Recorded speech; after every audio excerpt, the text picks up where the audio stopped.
Hello दोस्तों, आप सभी का बहुत बहुत स्वागत है, अभिनंदन है। एसएससी एमटीएस 2025 के लिए साथीगण आज के इस क्लास में इकोनॉमिक्स से संबंधित क्वेश्चन चर्चा करने वाले हैं ना। साथीगण, जो अभी ईडीक्यूटी एसएससी का जो एग्ज़ाम करवा रहा है ना, उसमें जिस तरीके से, जिस पैटर्न से, जिस लेवल से क्वेश्चन पूछा जा रहा है, मैं बस वैसे ही आप सबको प्रैक्टिस करवाने वाला हूँ। तो साथीगण, ये सभी के सभी क्वेश्चन मोस्ट इंपॉर्टेंट है, तो टाइम को वेस्ट ना करते हुए पहला क्वेश्चन देखते हैं ना। पहला क्वेश्चन है कि निम्नलिखित में से कौन सी अवधारणा सतत विकास को बढ़ावा देने के लिए एक समग्र दृष्टिकोण और गैर आर्थिक पहलुओं को समान महत्व देने की वकालत करती है।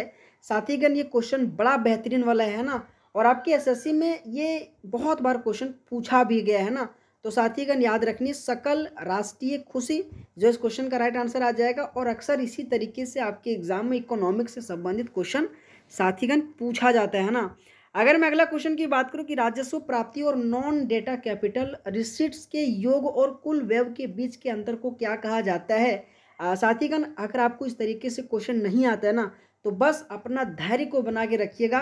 साथीगण, यहाँ पे आपको सीखना है ना, और भी जो क्लास में आपको आसान आसान कराया था, लेकिन आपके एग्जाम में इस तरीके से क्वेश्चन पूछा ही जाता है, तो मैं आपको आसान कराने से फायदा नहीं है ना।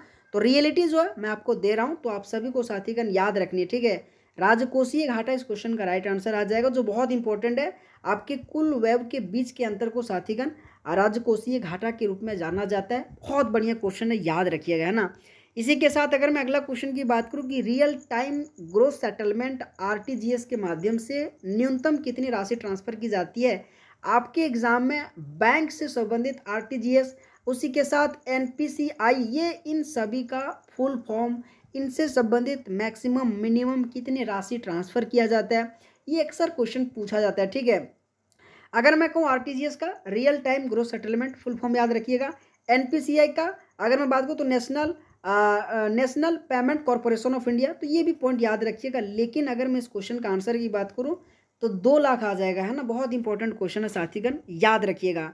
अगला क्वेश्चन आने से पहले एक छोटा सा इन्फॉर्मेशन है साथीगण, अगर आप एसएससी एमटीएस की तैयारी कर रहे हैं, तो किसी भी प्रकार से अगर वीकनेस है ना साथीगण, तो मैं आप सभी के लिए टॉपिक वाइज और करंट अफेयर का कॉम्बिनेशन करके एक ई बुक बनाया हूँ, है ना। अभी साथीगण, जो एसएससी हो, टीसीएस हो, जो पेपर करवा रहा है ना एसएससी का, जो भी न्यू पैटर्न जो डीक्यूटी आया ना, सो टॉपिक वाइज से अधिकतर क्वेश्चन देखने को मिल रहा है ना। जाके पेपर उठा लेना। तो उसी माध्यम को लेकर साथीगण मैं आप सबके लिए बनाया हूँ। मेरे दोस्त, बहुत ज़्यादा नहीं ले रहा हूँ, मात्र 21 रुपये ले रहा हूँ। बहुत साथीगण लेकर तैयारी कर रहा है ना। अगर आपको अंदर में वीकनेस है ना दोस्तों, तभी ये लेना, अदरवाइज मत लेना, ठीक है। मैं अगर कहूँ तो इसमें किस प्रकार से टॉपिक है, ये आप इजीली आराम से देख सकते हो। कुल 21 टॉपिक है, आराम से देखो। अगर आपके अंदर में लगता है कि मेरे अंदर थोड़ा बहुत भी कमियां है, तो मैं सुधारने के लिए साथीगण आप सबके लिए बहुत मेहनत किया हूं, तो आप सबका स्वागत है। कंटेंट बाइलिंगुअल में, आप हिंदी, इंग्लिश, अदर भी लैंग्वेज अगर हैं साथीगण, तो आपका स्वागत है। इस व्हाट्सअप नंबर के माध्यम से जरूर जुड़िएगा, ठीक है। आइए साथीगण, अगला क्वेश्चन देखते हैं ना। अगला क्वेश्चन है कि वह दस्तावेज जिसमें बैंक किसी भी व्यक्ति को भुगतान करने का निर्देश देता है, क्या कहलाता है। साथीगण देखो, मैं इकोनॉमिक्स से संबंधित आपको हर एक लेवल को रूबरू कराऊंगा, क्योंकि आपके एग्जाम का यही पैटर्न है इकोनॉमिक्स से संबंधित। पंचवर्षीय योजना आप सबको पता होगा, मैं पंचवर्षीय योजना से भी क्वेश्चन रखा हूँ, लेकिन मैं आपको लास्ट में कराऊंगा। लेकिन पहले जो इंपॉर्टेंट है, जो आपके लिए साथीगण लगता है कि थोड़ा सा हार्ड मेरे लिए है, तो मैं वही पहले कराऊंगा, ताकि सीखो। जीवन में सीखना बहुत बड़ा चीज़ है। आप साथीगण इस क्लास के पहले क्या जानते थे ये मैटर नहीं करता, इस क्लास के देखने के बाद क्या सीखोगे ये मैटर करता है ना। अगला क्वेश्चन है कि भारत के किस पंचवर्षीय योजना में इंक्लूसिव ग्रोथ, जिसे समावेशी विकास के रूप में जाना जाता है, और उनका मुख्य उद्देश्य के रूप में अपनाया गया था। तो साथीगण, आप सभी को बताना कि कौन से पंचवर्षीय योजना है जिसमें समावेशी विकास को मुख्य उद्देश्य के रूप में अपनाया गया था। बहुत ही जबरदस्त क्वेश्चन है।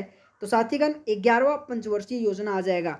मैं हर एक छात्र से कहता हूँ, आपके एग्जाम में पंचवर्षीय योजना से संबंधित टाइम पीरियड से हमेशा क्वेश्चन पूछा जाता है। जैसे कि आपके 11वीं पंचवर्षीय योजना, 12वीं पंचवर्षीय योजना, 8वीं, 5वीं, तीसरी, ये अधिकतर मोस्ट इंपॉर्टेंट है, और मैं सब की सब साथीगण पढ़ा दूंगा, बशर्ते आप हमारे साथ केवल जुड़े रहो, है ना। अगला अगर मैं क्वेश्चन की बात करूं कि किस पंचवर्षीय योजना के अंतर्गत में भारत में नवोदय विद्यालय की स्थापना की गई थी। आपने कभी भी सोचा था आप अगर कोई भी ऐसे स्टेट से होंगे वहाँ पे नवोदय विद्यालय जो कि वहाँ पे उपलब्ध होंगे, है ना। तो नवोदय विद्यालय की स्थापना कौन से पंचवर्षीय योजना के अंतर्गत किया गया था? अगर साथीगण आपको नहीं याद होगा ना तो कोई बात नहीं, सीखना है, 7वीं पंचवर्षीय योजना इस क्वेश्चन का राइट आंसर आ जाएगा। बहुत ही जबरदस्त क्वेश्चन है ना। इसी के साथ अगर मैं अगला क्वेश्चन की बात करूं कि भारतीय रिजर्व बैंक द्वारा स्वच्छ नोट नीति की घोषणा जो कि किस वर्ष की गई थी? आपके ये 4 ऑप्शन दिया गया है और बहुत बढ़िया बढ़िया क्वेश्चन मैं आप सबको प्रैक्टिस करवा रहा हूँ, है ना। अगर साथीगण आप सभी को क्लास अच्छा लगे ना तो बस यार इतना आप सबके लिए करता हूँ, तो आपका भी कर्तव्य होता है हमें भी साथीगण सपोर्ट करो, है ना। तो वीडियो को लाइक करके कम से कम चैनल को साथीगण जरूर सब्सक्राइब करना, मैं आपसे इतना उम्मीद करता हूँ, है ना। तो क्वेश्चन नंबर 7 का ऑप्शन नंबर ये 1999 आ जाएगा और आरबीआई द्वारा स्वच्छ नोट नीति की साथीगण 1999 में घोषणा किया गया था, है ना। अगर मैं अगला क्वेश्चन की बात करूं कि निम्नलिखित में से कौन सा भारत में सबसे पुराना स्टॉक एक्सचेंज है? आपके एग्जाम में पुराना स्टॉक एक्सचेंज से संबंधित क्वेश्चन कई बार देखने को मिला था, है ना। तो साथीगण ये क्वेश्चन बहुत इंपॉर्टेंट है, याद रखिएगा, है ना। BSE आ जाएगा, जो भारत का सबसे पुराना स्टॉक एक्सचेंज के रूप में साथीगण जाना जाता है। मोस्ट इंपॉर्टेंट है, अगर आपके एग्जाम में पुनः क्वेश्चन पूछा जाएगा तो याद रखिएगा, है ना। अगला अगर मैं क्वेश्चन की बात करूँ साथीगण कि भारत में किस पंचवर्षीय योजना को रोलिंग प्लान के बाद लागू किया गया था? अगर मैं कहूँ कि कौन से पंचवर्षीय योजना को रोलिंग प्लान के बाद लागू किया गया था तो साथीगण याद रखिएगा 6ठी पंचवर्षीय योजना इस क्वेश्चन का राइट आंसर आ जाएगा, है ना। मैं बार बार कहता हूँ, मैंने SSC MTS के लिए पंचवर्षीय योजना से संबंधित एक क्लास दिया हूँ, ठीक है। जाके साथीगण देख लीजिएगा, प्लेलिस्ट बना दिया गया इसी चैनल पे, है ना, जिसमें से पूरे के पूरे अच्छे तरीके से बताया गया और जितने भी आपके SSC MTS के लिए इंपॉर्टेंट क्वेश्चन है ना मैंने उस क्लास में आपको बेहतरीन तरीके से कराया हूँ, है ना। अगला अगर मैं क्वेश्चन की बात करूँ कि निम्नलिखित में से कौन सा कथन सही नहीं है? हमेशा अक्सर जियोग्राफी से, इकोनॉमिक्स से संबंधित, स्टेटमेंट से संबंधित क्वेश्चन पूछा जाता है ना। तो देखते हैं, राजकोषीय नीति मुद्रास्फीति को नियंत्रित करती है। दूसरा ऑप्शन की मौद्रिक नीति ब्याज दर से संबंधित होती है। तीसरा ऑप्शन बोल रहा है कि राजकोषीय नीति केवल मुद्रा आपूर्ति से संबंधित है। चौथा ऑप्शन बोल रहा है कि मौद्रिक नीति और राजकोषीय नीति दोनों अर्थव्यवस्था को प्रभावित करती है। साथीगण ये इस तरीके से जब क्वेश्चन आता है ना तो बहुत बढ़िया आपको सीखने को मिलता है ना। देखो, राजकोषीय नीति केवल मुद्रा आपूर्ति से संबंधित है, एक प्रकार से यही गलत है, लेकिन राजकोषीय नीति मुद्रास्फीति को नियंत्रित करता है। मोस्ट इंपॉर्टेंट है, याद रखिएगा। मौद्रिक नीति ब्याज दर से संबंधित होती है, ये भी होती है, और मौद्रिक नीति और राजकोषीय नीति दोनों अर्थव्यवस्था को प्रभावित करती है। ये तीनों के तीनों दोस्तों याद रखिएगा, बहुत इंपॉर्टेंट आपके एग्जाम के लिए, है ना। अगला अगर मैं क्वेश्चन की बात करूं कि निम्नलिखित में से कौन सा केंद्रीय क्षेत्र का एक ऐसा विश्लेषण है जिसे IMF और विश्व बैंक संयुक्त रूप में करते हैं? यहाँ पे साथीगण आप सभी को आंसर बताना है कि IMF और विश्व बैंक ये दोनों मिलके संयुक्त रूप से करते हैं। इनमें से कौन सा ऐसा ऑप्शन है जो आप सबकी बतानी है? देखो, अगर मैं कहूँ साथीगण इस क्वेश्चन का आंसर तो बहुत बढ़िया, ठीक है, आपके फाइनेंशियल सेक्टर असेसमेंट प्रोग्राम इस क्वेश्चन का साथीगण राइट आंसर आ जाएगा, है ना, याद रखिएगा। इसी के साथ अगर मैं अगला क्वेश्चन की बात करूं कि दक्षिणी एशियाई क्षेत्रीय सहयोग संगठन SAARC, ये क्वेश्चन हमेशा सार्क से संबंधित क्वेश्चन पूछा जाता है। इनकी स्थापना कब हुआ था? कई बार का क्वेश्चन पूछा गया है ना। तो साथीगण याद रखिएगा 1985 आ जाएगा और 1985 में ही सार्क की स्थापना की गई थी, है ना। अगला अगर मैं क्वेश्चन की बात करूं कि निम्नलिखित में से कौन सा संगठन भारत में खुदरा भुगतान और निपटान प्रणाली से संचालित करता है? आपके लिए जो मैं क्वेश्चन लाया हूँ ना, मैं एक छात्र से कहता हूँ ये लेवल आपको कैसा लगा, क्योंकि साथीगण इसी लेवल के साथ आपके एग्जाम में क्वेश्चन पूछा जा रहा है। तो मैं भी चाहता हूँ आपको आसान क्वेश्चन कराने से बेहतर नहीं पढ़ो, लेकिन टाइम अगर आप दे रहे हो तो मैं चाहता हूँ जीवन में आपको कुछ बेहतरीन सिखाने का काम करूँगा, है ना। अगर आपके एग्जाम में इस तरीके से क्वेश्चन पूछा जाएगा ना तो मेरे पढ़ाने का भी सार्थक माना जाएगा और आपका पढ़ने का भी सार्थक माना जाएगा, है ना। तो साथीगण आप सभी से पुनः स्वागत करता हूँ। बस इसी तरीके से मैं पॉलिटी, हिस्ट्री, आज इकोनॉमिक्स पूरे के पूरे बेहतरीन तरीके से पढ़ा दूंगा। बस हमारा चैनल को सब्सक्राइब करके जुड़िएगा, ठीक है। साथीगण 13 का अगर मैं आंसर की बात करूँ तो NPCI बहुत इंपॉर्टेंट नेशनल जो कि पेमेंट कॉर्पोरेशन ऑफ इंडिया जैसे फुल फॉर्म के रूप में जाना जाता है ना। इसी के साथ नाबार्ड को भी साथीगण याद रखिएगा, सेबी, RBI, हमेशा इनसे क्वेश्चन दोस्तों आपके एग्जाम में पूछा ही जाता है ना। अगला अगर मैं क्वेश्चन की बात करूँ कि EPF के संदर्भ में P का क्या अर्थ है, जिसमें से आप सभी को साथीगण याद रखनी है कि ईपीएफ के संदर्भ में पी का क्या अर्थ होता है। साथीगण बहुत बढ़िया क्वेश्चन है 14 का आपके ऑप्शन नंबर बी प्रोविडेंट इस क्वेश्चन का साथीगण राइट आंसर आ जाएगा, है ना। अगर मैं अगला क्वेश्चन की बात करूं कि भारत के किस पंचवर्षीय योजना में growth with social justice and equality जिसे सामाजिक न्याय और समानता के साथ विकास को प्राथमिकता दी गई थी, ये क्वेश्चन लिख के ले लेना, आपके एग्जाम में पूछा जाएगा, है ना, कि साथीगण growth with social justice and equality जिसे सामाजिक न्याय और समानता के साथ विकास को प्राथमिकता दी गई थी, ऐसे कौन से पंचवर्षीय योजना है जो आप सभी को साथीगण ये आंसर देने में उम्मीद करता हूँ, है ना। देखो आपके एग्जाम में 5वीं पंचवर्षीय योजना से हमेशा क्वेश्चन पूछा जाता है और इस क्वेश्चन का ही आंसर 5वीं आ जाएगा। हमेशा आपके एग्जाम में पूछा जाता है कि गरीबी हटाओ और आत्मनिर्भरता योजना, ये भी 5वीं पंचवर्षीय योजना में ही लाया गया था, जो साथीगण याद रखिएगा, बहुत बड़ा क्वेश्चन इंपॉर्टेंट है, ठीक है। साथीगण अगर मैं अगला क्वेश्चन की बात करूं तो अगला क्वेश्चन है कि भारत में बैंकिंग क्षेत्र के संदर्भ में आरटीजीएस में जी किस शब्द का संक्षेप है। अगर आपने आरटीजीएस के बारे में रियल टाइम ग्रोस सेटलमेंट अगर आपने ये फुल फॉर्म याद किया होगा तो साथीगण इस क्वेश्चन का आंसर बहुत ही इजी तरीके से आप दे सकते हो, है ना। तो याद रखिएगा ग्रोस इस क्वेश्चन का आंसर आ जाएगा, रियल टाइम ग्रोस सेटलमेंट इस क्वेश्चन का पूरा फुल फॉर्म आ जाएगा, लेकिन जी का अगर मैं शब्द का संक्षेप की बात करूँ तो ग्रोस आ जाएगा, है ना। अगला अगर मैं क्वेश्चन की बात करूँ कि अर्थशास्त्र के संदर्भ में यूएनडीपी का क्या अर्थ है, आपके एग्जाम में यूएनडीपी से हमेशा क्वेश्चन पूछा जाता है। अगर मैं बात करूँ कि यूनाइटेड नेशन डिजास्टर प्रोग्राम, इसी के साथ यूनाइटेड नेशन डेवलपमेंट प्रोग्राम, तो कहीं ना कहीं आप यहाँ पे पकड़ सकते हो, है ना, डेवलपमेंट प्रोग्राम जहाँ भी आपको देखने को मिलेगा यहाँ से आंसर आप इजीली तरीके से लगा सकते हो, है ना। तो क्वेश्चन नंबर 17 का ऑप्शन नंबर बी जो कि साथीगण राइट आंसर आएगा, आपको ध्यान देनी है ना। अगला अगर मैं क्वेश्चन की बात करूं कि निम्नलिखित में से कौन सकल घरेलू उत्पाद जीडीपी में शामिल जो कि होता है, आप सभी को बताना हमेशा। देखो जीडीपी, इसी के साथ दोस्तों आपके एग्जाम में हमेशा जीडीपी से क्वेश्चन तो बार बार पूछा जाता है, आपके इनके सूत्र से संबंधित क्वेश्चन पूछा जाता है जब कभी पेपर को हाई लेवल में किया जाता है ना, तो इस तरीके से आपको याद करके जाना पड़ेगा, है ना। तो साथीगण आपको याद रखने की जो अंतिम वस्तुआं होता है ना, सो जीडीपी के अंतर्गत में साथीगण शामिल किया जाता है। बहुत ही जबरदस्त क्वेश्चन है, याद रखिएगा, है ना। अगर मैं अगला क्वेश्चन की बात करूं कि महात्मा गांधी राष्ट्रीय ग्रामीण रोजगार गारंटी अधिनियम 2005 का उद्देश्य ग्रामीण क्षेत्रों में आजीविका सुरक्षा सुनिश्चित करने के लिए हर घर को कितने दिनों का रोजगार प्रदान करती है। साथीगण आपके एग्जाम में देखो महात्मा गांधी से संबंधित मनरेगा से संबंधित 100 दिन के लिए जो गारंटी दिया जाता है ना, आप सभी को साथीगण भली बात ही पता होगा। मैं गांव से संबंधित हूं तो मुझे इसके बारे में अच्छी तरीके से जानकारी है, जो कि नरेगा के रूप में हमारे यहाँ जाना जाता है। लेकिन भैया ये बहुत ख़राब चीज़ है, बहुत झुलाता है यार, काम कुछ नहीं होता है खाली मतलब अगर आपको टेंडर मिल गया ना ब्रो, तो मान लो यार तेरे को परेशान करके रख देता है। इसलिए देखो योजना तो ठीक आता है, लेकिन यहाँ के शायद नेता है, यहाँ के जो चमचे हैं, ये थोड़ा क्या करता है ना, पैसे खाने के लिए काम नहीं करता है। तो कहीं ना कहीं याद रखिएगा क्वेश्चन, तो क्वेश्चन का तो आंसर हमें याद करनी पड़ती है ना। तो दोस्तों याद रखिएगा 19 का ऑप्शन नंबर 20 क्वेश्चन का राइट आंसर आ जाएगा, है ना। अगर मैं अगला क्वेश्चन की बात करूं कि निम्नलिखित में से कौन सी सरकारी योजना गरीबी परिवार और पर्यान युवाओं को कौशल और उत्पादकता क्षमता को विकसित करके समावेशी विकास प्राप्त करने का उद्देश्य से शुरू की गई थी। साथीगण जो क्वेश्चन में करा रहा हूँ ना, आपको थोड़ा सा क्लास में मज़ा नहीं आ रहा होगा, क्यों, आपसे क्वेश्चन बनता नहीं होगा। लेकिन मैं हर एक बार कहता हूँ दोस्त, जीवन में देखो हमेशा गलतियां होती है, लेकिन गलतियां से ही सीख हमें मिलती है ना।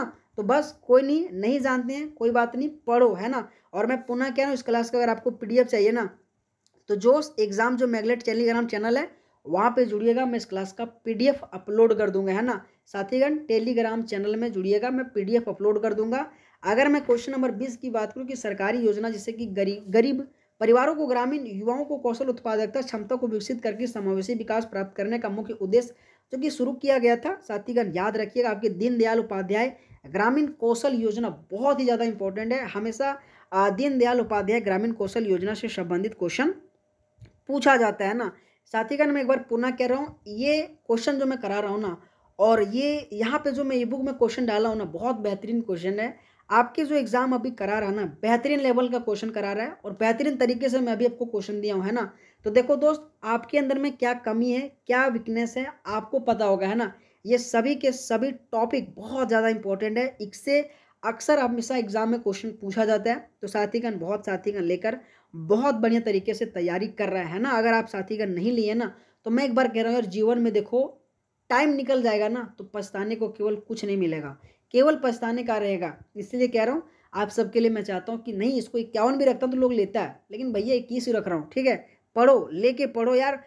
मैं आप सबका स्वागत करता हूँ यार, आपके लिए मेहनत किया हूँ, ठीक है। एक एक क्वेश्चन को निकाल निकाल कर बनाया हूँ, है ना।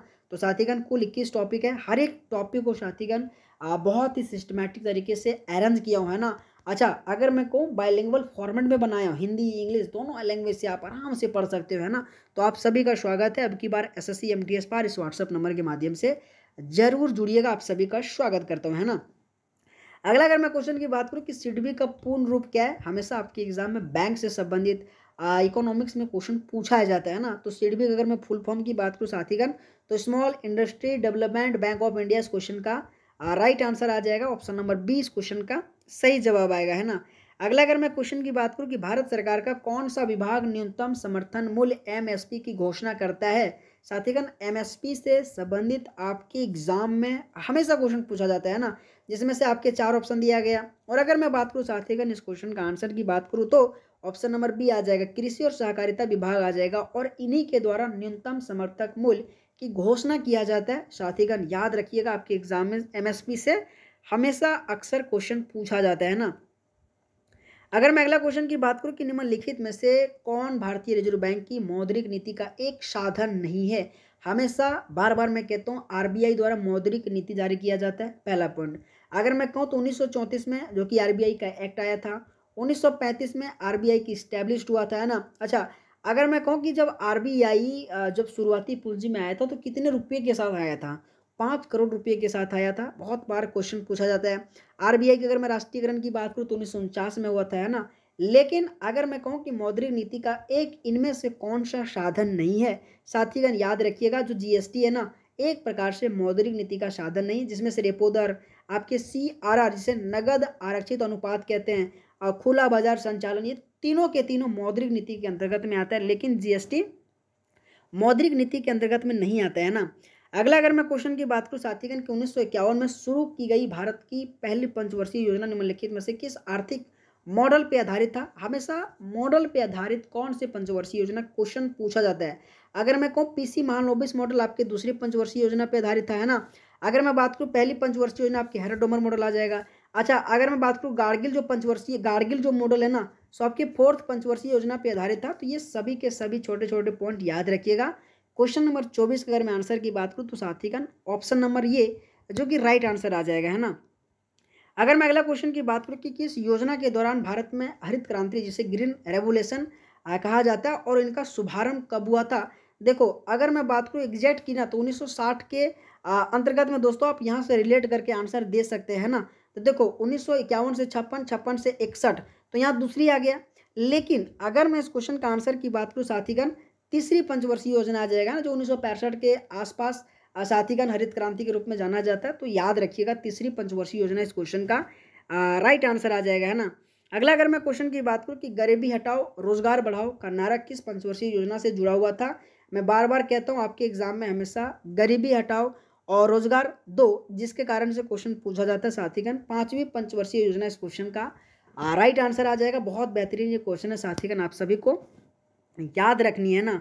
अगला अगर मैं क्वेश्चन की बात करूं कि राजकोषीय नीति किस देश की सरकार को किस प्रभाव को नियंत्रित करने में मदद करती है। साथीगण देखो, राजकोषीय नीति से हमेशा अक्सर आपके एग्जाम में क्वेश्चन पूछा जाता है, और मैं हमेशा हर छात्र से कहता हूं साथीगण इस तरीके से याद करके जाना पड़ेगा, ठीक है। तो कर राजस्व इस क्वेश्चन का राइट आंसर आ जाएगा, आप सभी के लिए इंपॉर्टेंट है ना।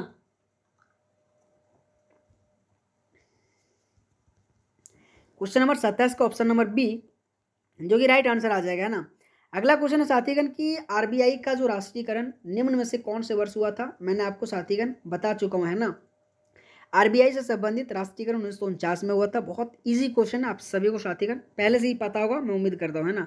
अगला अगर मैं क्वेश्चन की बात करूँ कि भारत में सार्वजनिक क्षेत्रों के उद्यमों को नवरत्न का दर्जा किस वर्ष प्रदान किया गया था।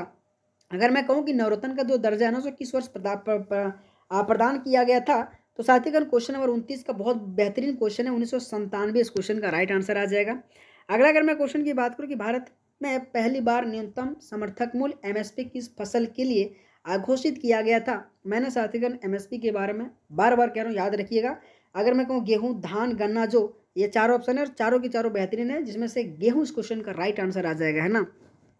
तो साथीगण आज के इस क्लास में कुल 30 क्वेश्चन था, है ना। आज के इस क्लास में कुल 30 क्वेश्चन था। तो साथीगण आप सभी को क्लास कैसा लगा?